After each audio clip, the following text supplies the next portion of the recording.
شوف ثم مغارة تحت القصر، نمشي نشوفها تو. مش بنطلع هذا والله اللي ما أعرف كيفاش. لا طحت. السلام عليكم. برج لي خف. كمل بلا ثنيت ماشي لي بكري. يا سيدي أجواء خلا مخل إن شاء الله. لقيت السبال حبست هنا قلت خلنا نتوضا إن شاء الله تطلع السبالة تمشي. بسم الله ما شاء الله، اللهم بارك إن شاء الله في ميزان حسنات.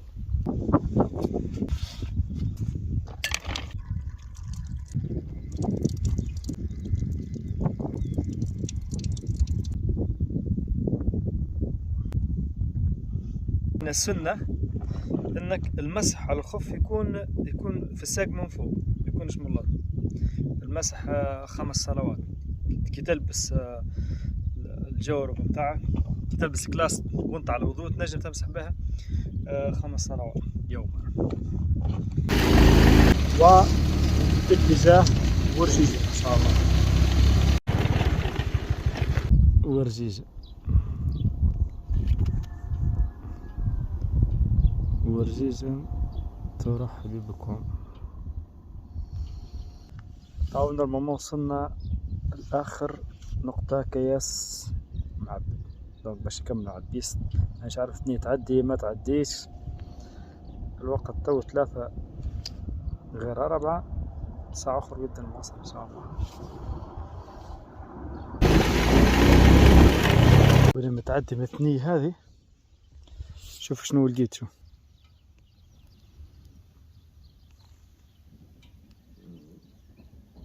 يضربوا في النوم ممشي.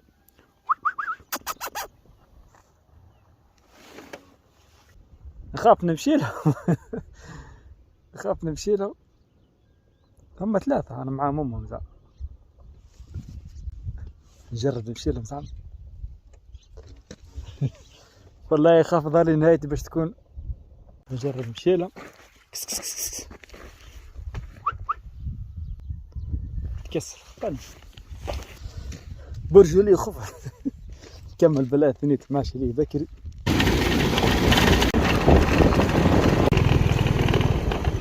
فسقية حاكم. فسقية الحاكم في الغالب تعرفها لأن الحجم تاعها أكبر من الفساقة العادية وتكون فيها أكثر من كمر، أكثر معنا من قوس. بسم الله. هذه فيها واحدة برك ما شاء الله. هذا كله الرايح بتاعها لأنه مستحيل تكون ملك خاص يعني. ما شاء الله.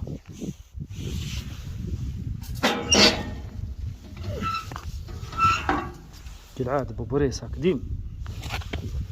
تمساح مش بوبوريس ما شاء الله معبي. خرجت من مدين من غادي وصلت ورجيجن كملت بيست وصلت لهنا. وطب باش نكمل طول مانيش عارف نلقى ثنية فوق في الجبل ولا لا، على حسب ما نشوف باش نلقى ثنية وعر. مانيش عارف ثنية تعدي ولا ما تعديش. تمشي يمين ويسار باش تنقص من تقريبا غادي ثنية هيك. مش عارف ان شاء الله تطلع ثنية باهي. ونواصل رحلتنا.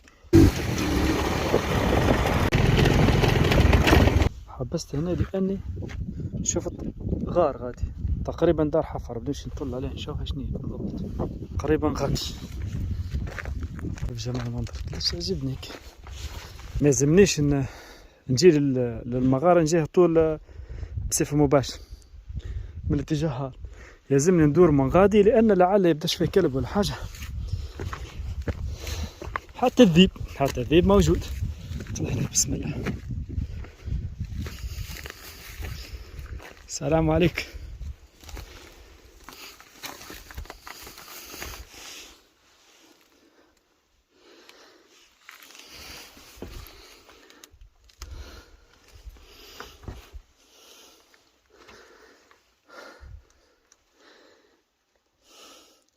مانيش عارف دار حفر وإلا كان يستخدم فيها قبل الثوار يتخبوا فيه معهد الاستعمار. بديت نعطش، لازمني نرجع هذا كل. يقول لك ما يبقى في الواد كان حجرة. حجر سبحان الله يجي يدز فيه الواد من غادي يتكركت تمللي يولي منحوت كما هيك أملس. سبحان الله.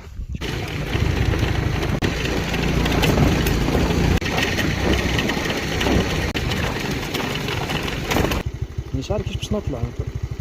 واعرة شفتني كيفاش ما تنجمش ما تعديش كرام. اما فما تراكتور ما تعدي لي، ما فهمتش كيفاش تعدى. ما زلت في اول ثنية. كيفاش بنطلع هذا والله اللي ما عارف كيفاش مازال.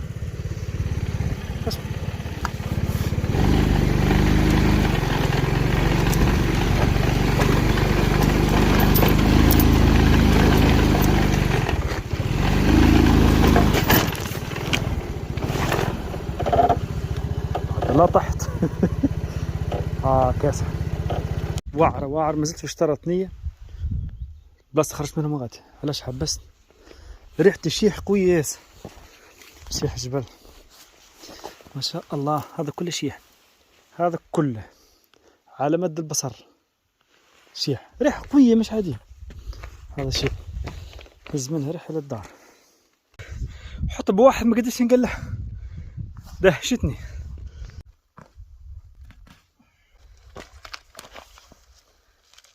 غنيمة تاع رمضان. سبادري خويا اش يدير هنا؟ كيفاش بندير له ترى؟ والله يا جماعة ريحة سبادري غطت على ريحة الشيح. ضاربة من هنا ما كان في صندوق مسك. خيبة المساء كيفاش نعمل لنا الشيح تا؟ بنربط وراي وكو الله. السوق ساقي ولطي يلزم. قريبا ثم قرية غادي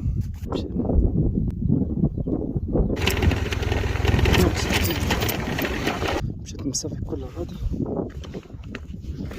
ثم كياس غادي عرفت شنو يهز.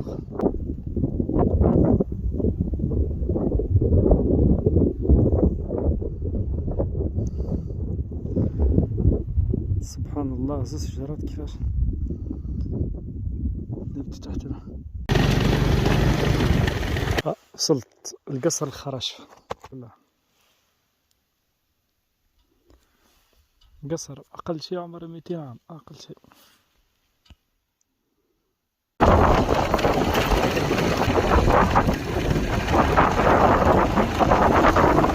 حسيت لو وصلنا للقصر اللي هو تو وراي وشفت ثم مغارة تحت القصر. وش نشوفها تو؟ هذا كله سفح الجبل المفروض. كنت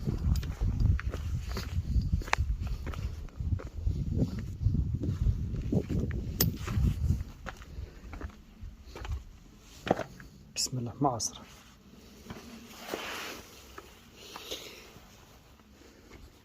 بسم الله ما شاء الله.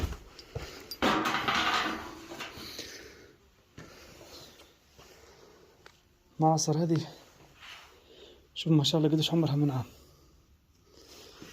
كان فما جمل هنا يدور وهذه كانت الفوق تقريبا. حاسيلو يرحوا في الزيتون اللي هنا ويهبط الزيت بشوف شيء المغادي بعد يعصروه. ما شاء الله هذه كلها محفورة تحت الجبل. سبحان الخالق. تقريبا عمرها أكثر من 400 عام. شوف هنا حضرت. باش نعمل ريشيرش. مازال على العصر 6 دقايق. حسني نشوف الجامع وين نمشي نصلي.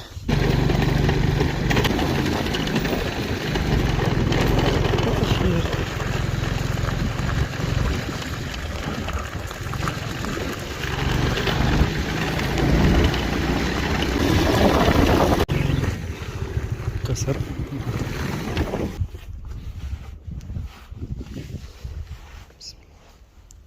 السلام عليكم. إن شاء الله.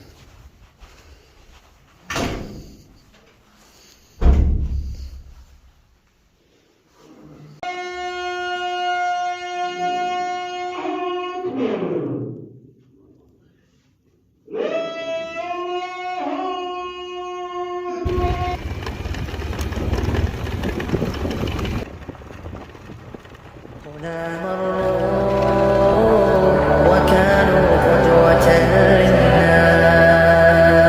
هنا مروا وكانوا قادة أطهار.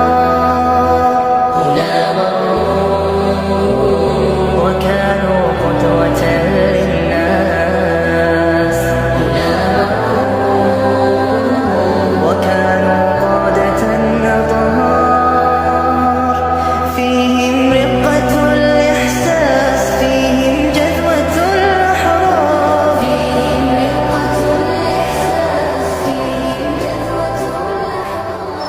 وفيهم أغلب الحضارات كان مفهوم قصر اللي هو الدلالة على الثراء بتاع شخص معين، إلا القصور في جنوب التونسي. القصر هو عبارة على مركز اقتصادي في نفس الوقت يخزن فيه معناها المؤونة متاعهم. اسباب بلاش يخزن فيه هنا اللي كان يخافوا من القبائل، كانت الحروب قبل وكان حتى من الغزو الروماني. هذا مدخل بتاع القصر ان شاء الله. شوفوا النقوش قد عمر 100 السنين. هذه توزت لهنا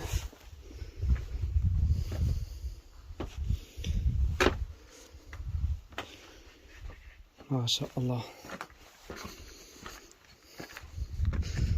هذا المركز بتاع القصر. القصر هو عبارة عن دائرة من الغرف، والقصر هذا لو جي في زمان هذا تو معنا في 2024 مش في 1800 و 1700 لو لسمي بالخراش فمول.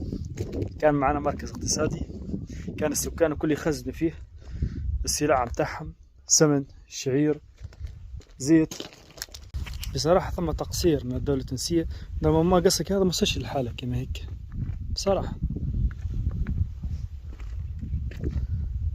لأن القصور مصنفة معناها فيه اليونسكو. جربوا ندخل الغرفة هذه. بسم الله بسم الله. كانت الأسطورة تقول اللي إن قبل كانت الناس تخزن في فلوسها في ركن من في زاوية من غرفة مثلا، حسب اعتقادي إن هذه جو مخربين ولا باحثين على الكنوز الله أعلم، لأن حفروا وأكيد يقول حاجة الفورمة هذه كانت كما تكون فيها كما الجدة تكون مغطية، وبالطبع يحطوها في بلاصة إنها باش ما ينسوهاش في الغالب كما الركن كما هذا.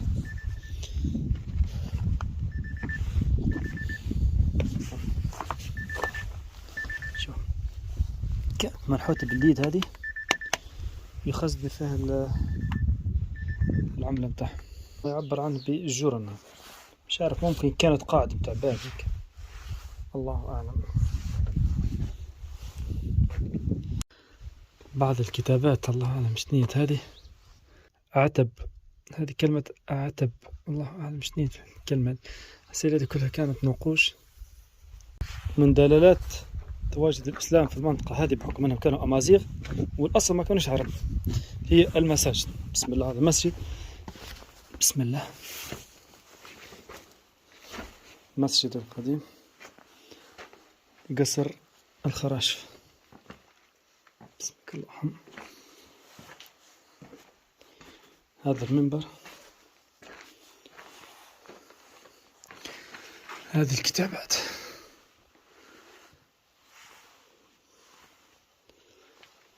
سبحان الله. نشوف اتجاه القبلة تو موجود صحيح ولا لا. دخلت تو للتطبيق بتاع الصلاة لقيت اتجاه القبلة بالمليمتر. سبحان الله كيفاش عرفوا الاتجاه ما شاء الله بالضبط. حطيت البوصلة أعطتني الخط هذا سبحان الله. هذا اللي هنا كان يحط فيه نقول احنا نسمى البريميس ولا القنديل معروف بالعربي الفصحى، الضوايا الجازة. هذا المنبر في الجهة من القبلة ثم باب.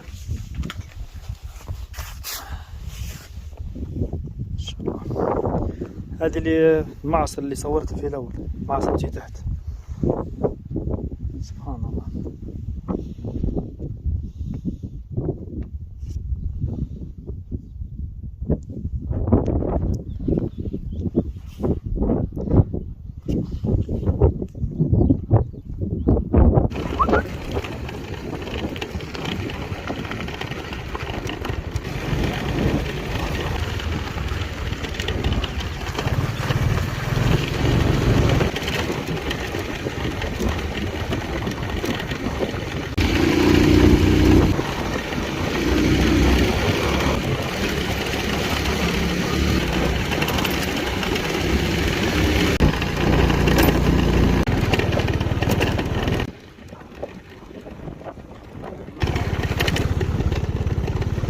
وترى الجبال تحسبها جامدة وهي تمر مر السحاب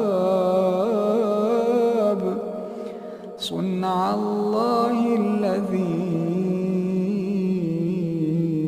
أتقن كل شيء إنه خبير بما تفعلون. ما شاء الله، واحد زرع الشعير لنا ما شاء الله. ما شاء الله محطة تاع كار تاع الحافلة وبقى لطيف سبحان الله. زيد بقى عمل لها جردة ما شاء الله. كان جبت راح نرى مسكها.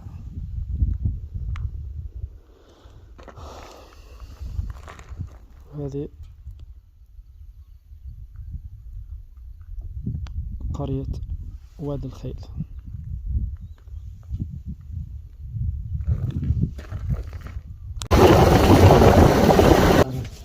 خدهم هنا هذه خدهم هنا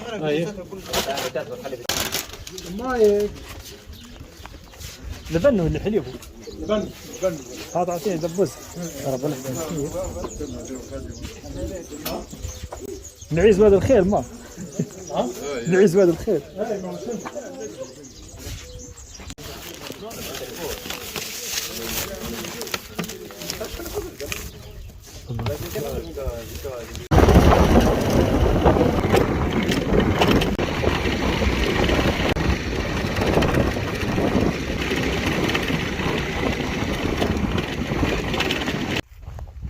أنا كيف أستدير كلها كان بالغبار إيكولوجيا كلها. لا كلها كان غبار وكا. إن شاء الله. استهكوا هذه تورنسول جيانت كنت كبيرة ياسر تكبر فوق. والبعتالي الحبة بتاعها تقعد هكاكا. لا احنا ما حاجناش بالحبة هذه، حاجتنا بالجدر باش نقصوه ونحطوه في الأرض يولي سماد وفي نفس الوقت يحميها، يخلي التبخر أقل معناها. اش تخدم؟ سلام. ايش لمد؟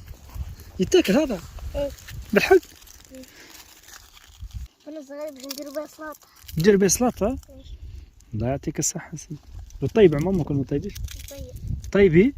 وصايم انت ولا فاطر؟ فاطر. فاطرة صحيتي. بكل صراحة. الفكرة هنا متصعب مشروع ان عمل إقامة ريفية قائمة على أي مواد إيكولوجية، ما يستعمل في حتى مواد كيميائية. يدخلوا بسم الله ما شاء الله. هذه كما سباس بيبليك.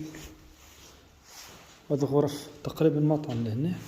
هذا المدخل هنا وهذا كلهم غرف. تشوفوا في الغرفة هذه. بسم الله ما شاء الله.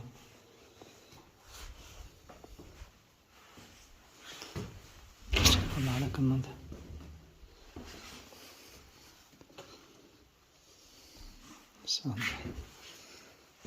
وبالطبع كل غرفة مستقلة راح عندها دوش وتواليت واحد.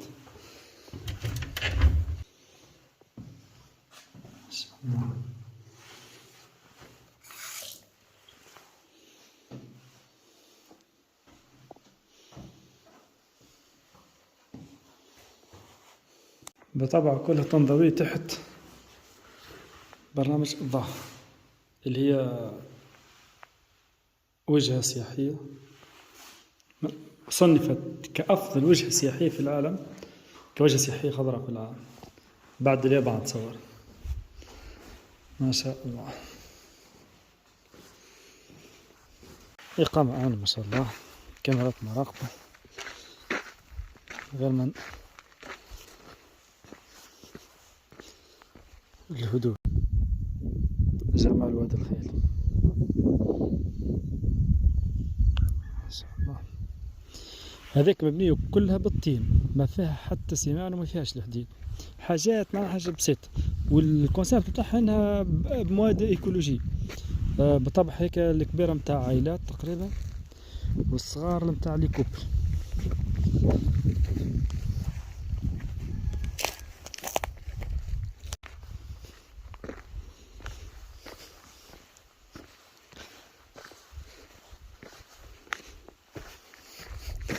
ذكرتني بالصور متحركة قبل لما كنا صغار، كانت نظرتنا هيك للبيوت كيما هيك ما شاء الله. وملاحظة صغيرة لهنا، إذا كانك باش تجي للإقامة ولا باش تتفرج باش تحوس، رد بالك تعفس نبت. فيهم نباتات جايبهم من اسبانيا ومن من دول ومن استراليا، قاعد يعمل في تجارب لهنا. انا شوف قديش يتعب عليها باش يغرسها لهنا كتي. دونك ان شاء الله ربي يحفظها. ما قدرش نصور لكم الريحه نتاع الربيع لهنا، سبحان الله. هذه مزاد مش كامله، في طور اجاز كيف بكر ما شاء الله.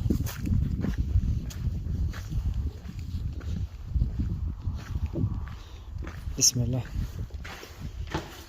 ما شاء الله، اللهم بارك.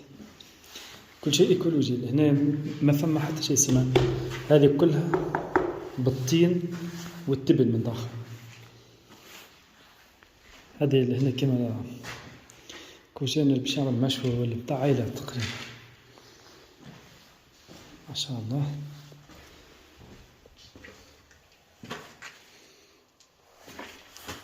دوش لهنا الله.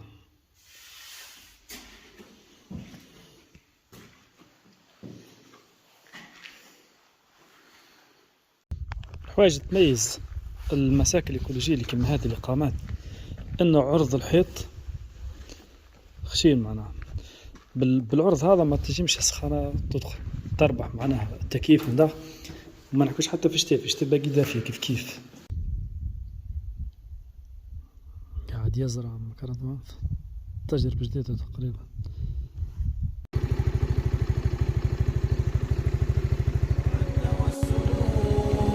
فاسأل الأكوان عنا من نكون، تشهد الأيام عنا والسنون. فاسأل الأكوان عنا من نكون.